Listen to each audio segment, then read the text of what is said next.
Members of the press, thank you for coming this morning. We're glad to have the opportunity to address you. There's been some confusion on the embargo, so let's just say the embargo is off now. But thank you for adhering to that. My name is Jim McConkie. I'm part of the law firm Parker and McConkie. We have a good part of the team that's representing Laura here today. We have Judson Burton sitting to my left. He is the chief litigator in the firm and is involved in the case. And we also have Steve Jensen and Brian Stewart, partners in the firm, and Richard Lambert, who is of counsel to Parker and McConkie, a career prosecutor who will be very helpful on this case. We also have Phil Holtman seated on my left, and one of our assistants, and I've forgotten your name. Eric, sir.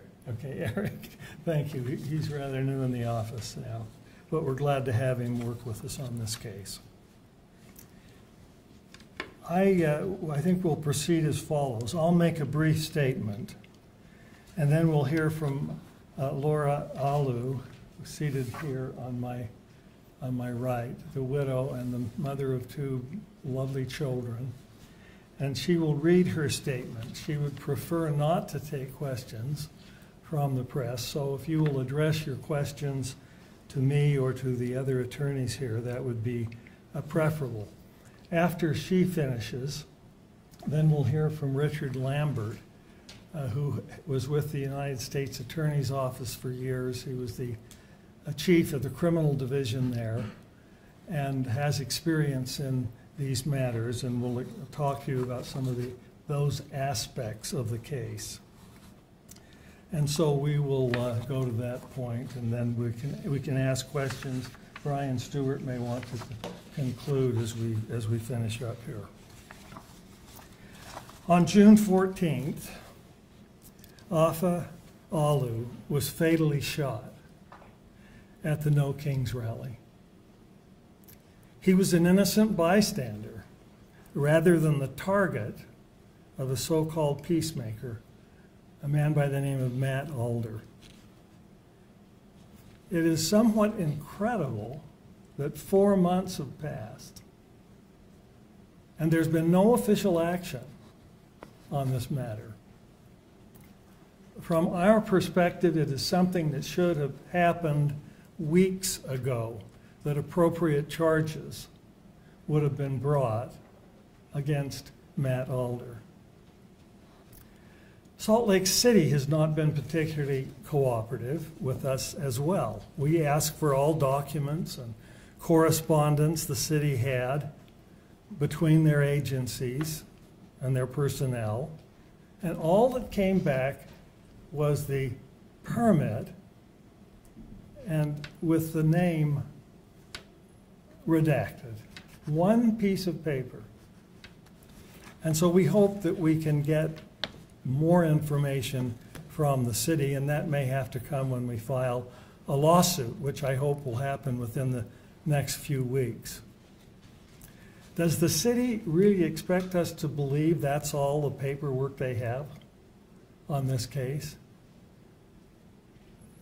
Does it not make sense? Is it not reasonable they would have investigated how the permit was obtained, who was behind the permit, when and how it was determined armed security would be present, how well trained they should be, how they should cooperate with the police, and plans when violence broke out? We're concerned in this case that our client has not been accorded her rights as the victim in this matter. In Utah, we have what's called a Victim's Bill of Rights. And in that law, a victim, our client, has the right to be informed. And she has not received any official word on this case for months. Our client has the right to be heard. In other words, she should be able to speak with the district attorney. the district attorney should invite her to speak and to be involved in the decision and explain what that decision is and allow her and now her attorneys to have input on that decision. She has the right to be notified of significant developments in the case. And with no notification in the last 4 months, she's asking a very pertinent question.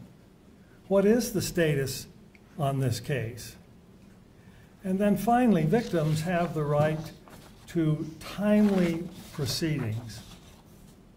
The prosecution has a duty to move these cases along, because often, as is the case, when you have someone who's been deeply and wounded by a sudden loss, they have the right to know that the state is seeking justice and doing the right thing. Finally, Mrs. Alu and I both believe that in this case it's essential for us to have transparency. Among the millions that have marched, and we're now talking about 7 to 8 million people that have marched in these protests, the No Kings rallies, the only place in the entire United States where there has been a death is in Salt Lake City, Utah.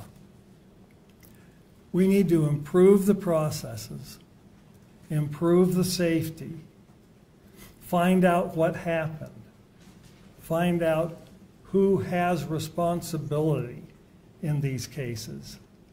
Are we just going to allow self-appointed security agents who may or may not have been well trained to take over that important function? I don't think we should, and that's something that needs to be corrected. Finally, we think it's essential that those engaging in their constitutional rights of free speech at a peaceful public event feel secure and safeguarded. Our system of governance depends on protecting these freedoms. This means that we must hold accountable those who fail to safeguard a secure environment for public hearings. So there are 3 things that we're asking for. Cooperation from the city. Number 2, that appropriate charges be filed against Matt Alder.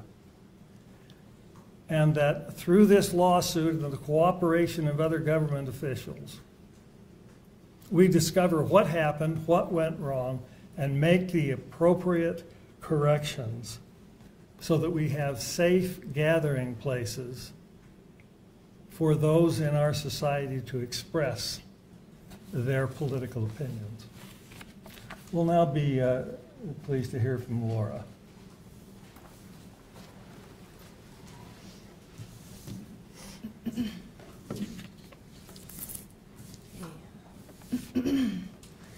Feel the fear and do it anyway. That's what my husband, Laura Alu, always said, and that's what I'm doing today as well. Standing here speaking to you in the middle of a deep grief that I never asked for and a heartbreak that I wouldn't wish on anyone, nor do I or my beautiful children deserve. I am feeling the fear and doing it anyway. Staying silent would be easier, but silence won't bring him back. And silence won't protect the next event from a similar incident or the next family from getting the kind of call that shattered my world and my kids' world. Everyone thinks a shooting won't affect them directly until it does. My husband was killed at a peaceful protest. He showed up that day, as he always did, to stand with 10,000 others for what they believed in. He was passionate about activism and was always supportive of worthy causes.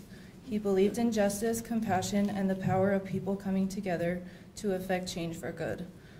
For Afa, his life's work was about community over competition, showing that representation matters in creative spaces, caring over apathy, and not just talking about it, but being about it.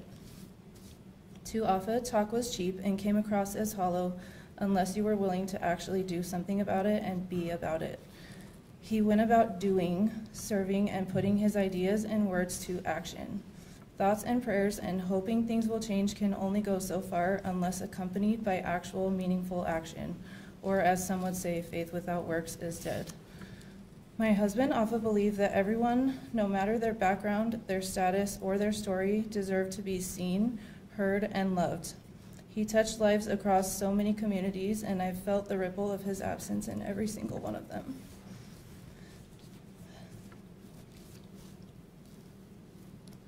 This is not just my loss or my family's loss, but a loss to every person he ever showed up for.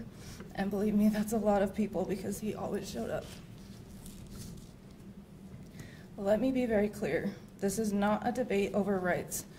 The very fact that my husband was at a protest is a protected First Amendment right and is something that people should be able to do without having to fear for their lives while doing so in a public space. This is about responsibility and a call to action, to real action. We need to not only disagree better, but also to deliver better.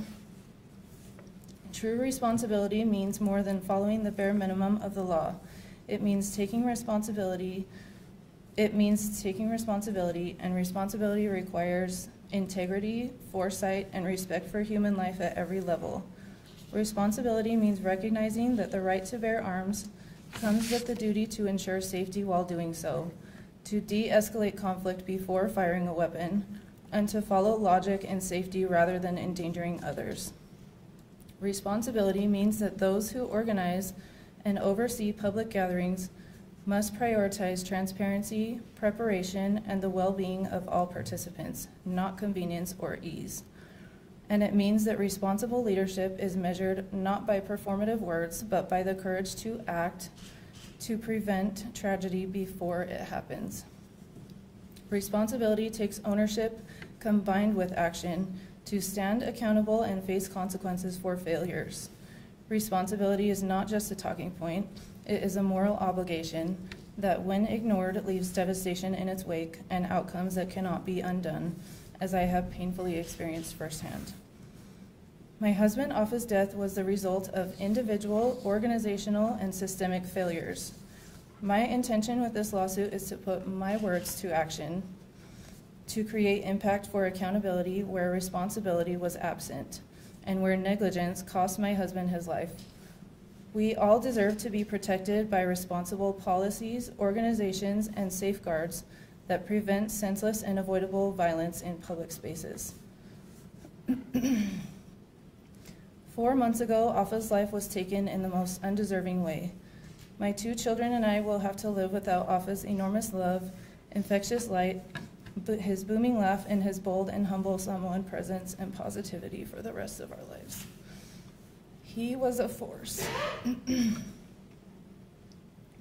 A force for good and a force to be reckoned with. The sign he was peacefully holding that day read, "The world is watching." His reach was and still is worldwide, and the world is most certainly watching this moment in time. The world is watching the action in response to the senseless and irresponsible injustice that he never deserved, and that no one else deserves in the future.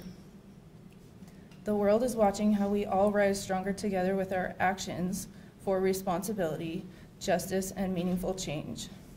Afa always stood for those who needed justice the most, and now I stand for him on his behalf. For his sake and for all of us, the world is watching.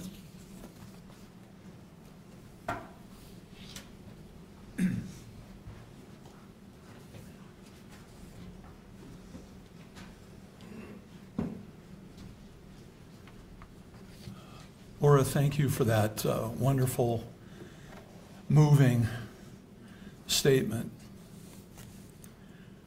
One of the concerns that those of us who are representing Laura have is that in the world that we have today, what happened yesterday or last week or last month fades from the public consciousness. And as it fades, the feeling and demand for justice and for accountability can also fade. And it hasn't just been 1 month since Offutt was tragically shot to death, or 2 months, or 3 months, but we've now passed 4 months without any clear accountability being demanded by those who have authority to do so.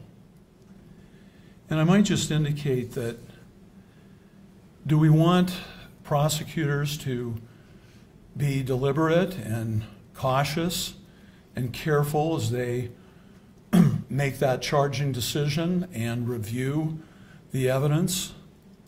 Absolutely.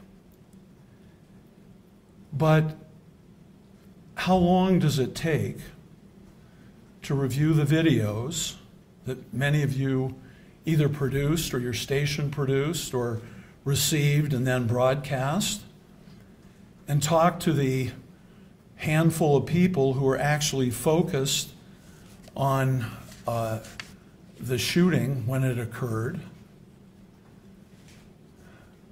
or to review the forensics that are involved? And this is not a whodunit.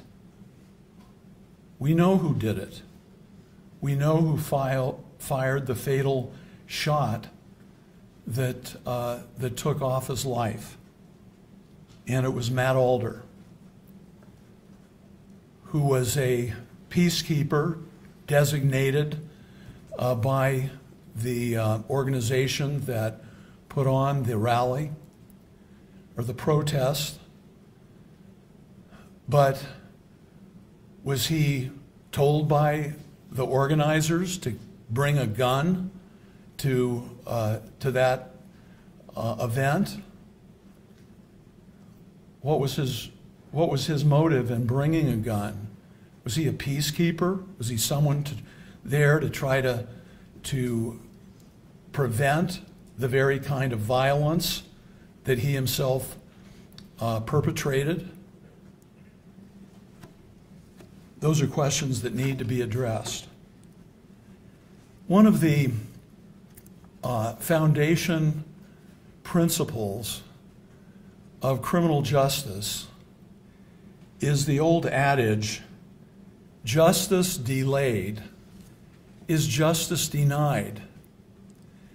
And again, if we go for 4 months and the authorities don't tell us who was the very public peacekeeper employed or asked to participate as a helper in this event, who then fired a fatal shot, missing, at least with 2 of his bullets, the person he was trying to kill, Mr. Gamboa, who we now know was unarmed with a loaded weapon himself, who, from at least many of the accounts that I've reviewed, would indicate that before a shot was fired at him, had the unarmed unloaded rifle at his side.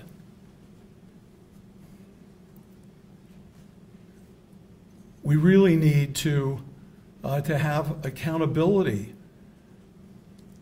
And it has been asked, and I think appropriately so, if it had been one of the social, political, business elites of Salt Lake City who had been killed, or whose child had been killed in this manner, would it have taken 4 months and very little communication with the family? Is that what would have happened? I don't think so.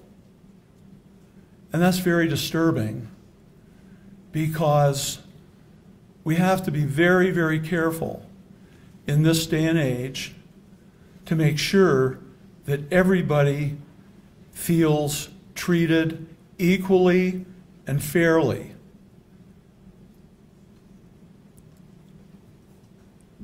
AHA was a noted member of the Polynesian community here in the state of Utah and in the city. A very important social and professional presence in this community. And certainly his case deserved and deserves the very highest attention that can be given a case. And again, the time lapse, where it starts fading from people's memory. I was just talking to someone on my way over here today, and they said, "Where are you going?" I said, I'm going over to Laura Alu's press conference with his widow. And he said, "No, what is it all about?" And then as I started going into detail, the person I was talking to said, "Oh yeah, it's kind of coming back now. I kind of remember it now." Well, this incident was of such a terrible nature that it needs to remain and should have remained front and center in the public's mind, in the press's mind, and in the minds of the prosecutors from that day until this. And I hope that it will be.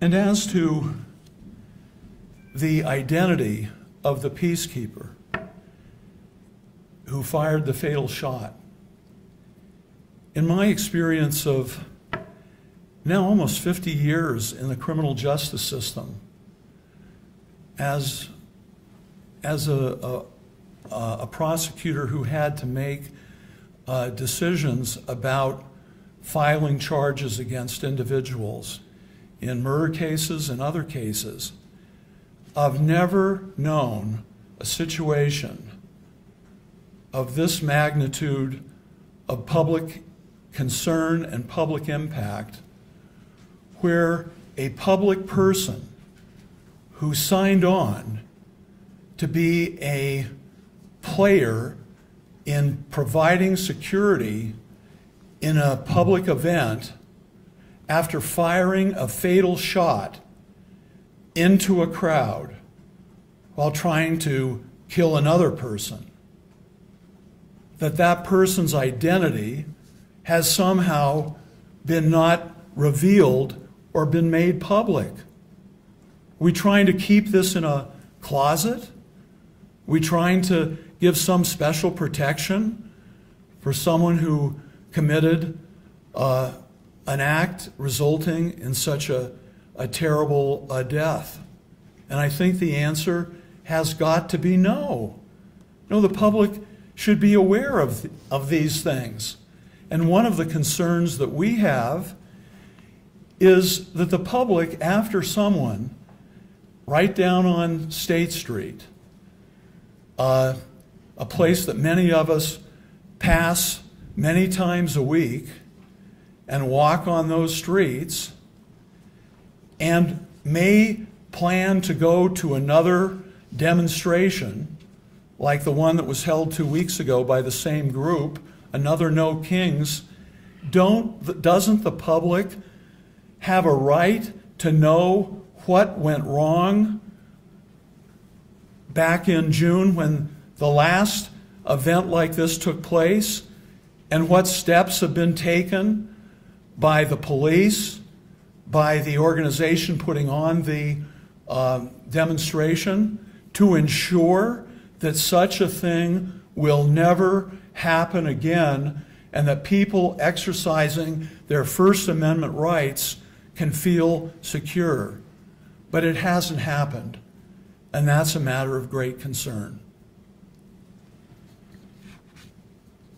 I think we're going to have an opportunity for some questions and answers.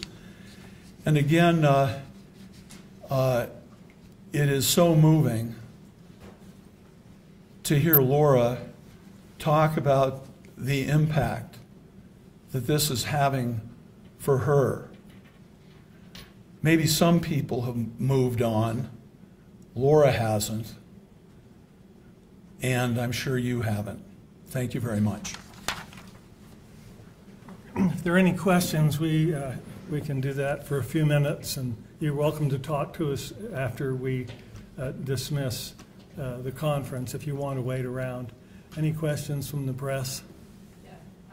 Can you provide a little clarity on who exactly you'll be filing the wrongful death suit against? Like, who will be the parties? What we anticipate is within the next month or so, we will look at, of course, Matt Alder.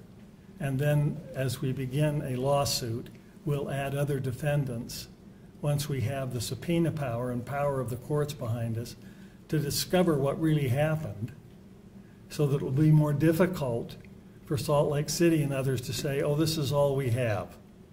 Or we can require them to appear at a deposition under oath and be thoroughly questioned. Yeah. If there are criminal charges against Mr. Alder, how important is it for your timeline? Did that need to happen before your lawsuit, after? How's that? No, it doesn't affect us at all. We'll proceed along a civil course. We hope to speak with the district attorney, make our recommendations as to what should happen in this case, based upon what we know and what we don't know. I'm sure he'll want to fill us in, but we'll head in our own direction. You talked about the permit, that the name was redacted from the permit application. Do we know if that's an individual or that was the name of an organization on that? As you know, there's no definitive answer on that. And some of the press have been very good at trying to track that down, and it's a dead end at this point. Do you know if it's typical that something like that would be filed by an individual or by an organization, which would be more? I've never seen it. It's atypical. I mean, you expect that the person who files puts down accurate information so you can talk to them, coordinate. All of these, that's why this case deserves careful scrutiny. Does your lawsuit have anything, or would a future action go against that organization? Oh, easily it could, certainly, yeah. I mean, the organization organizes it, plans it, sets out the parameters, what kind of security, should security have weapons. As I'm sure most of you know, an armed private security force, when you have that in place, it's more likely that you're going to have this type of an incident. And so it's not a good idea for an organization to allow armed security guards. That kind of work should be in the hands of the police. There was just soon after this incident happened, I believe it was the Salt Lake Police Chief briefed legislatures, and we as the press learned very little about what they were told. And if I were to, my understanding, they were told very little, and they were okay with that. Do you know anything about? Typical of this case, it's all hush hush. What's really going on? There may be a need for some legislation to be put in place to put some safeguards down. Will your lawsuit plan to target, I know you said that you're going to look at the organization and put on an abuse protest. Whenever the shooting happened, shortly after, the national group of 50501 disavowed themselves from the local chapter, saying they had a no tolerance policy for weapons. Do you plan to target the national group or members of the local chapter who organized that event? Could be both. We need to find out what the facts are. Did the national group tell the local group that they shouldn't have armed security? If they did, that's a different matter. But certainly, all of the facts surrounding their policies need to be examined carefully and what they said and did. and then we'll move on from there. And is your legal team in talks with Mr. Gamboa and his legal team at all? We have had discussions with his attorney as we've looked into this matter. Okay, thank you for coming. If you have other questions, please feel free to grab any of the attorneys here, and we'll do the best we can. Thank you so much Jim, could I for just coming. Yeah. mention one thing that I forgot to mention? And it falls on what Jim said. But in Utah, we have a victim's Bill of Rights. And let me just read to you the very specifics of one of those rights. Victims and witnesses should have a speedy disposition of the entire criminal justice process. So the whole idea of justice delayed is justice denied, to stop that from happening, we in Utah have a Victim's Bill of Rights that sets forth to all of the agencies of government in the state of Utah who deal with victims' issues that there should be a speedy disposition of these cases. And we're concerned that that has not been afforded to Laura and her family. Brian, is there anything you wanted to add here? Sure, come on.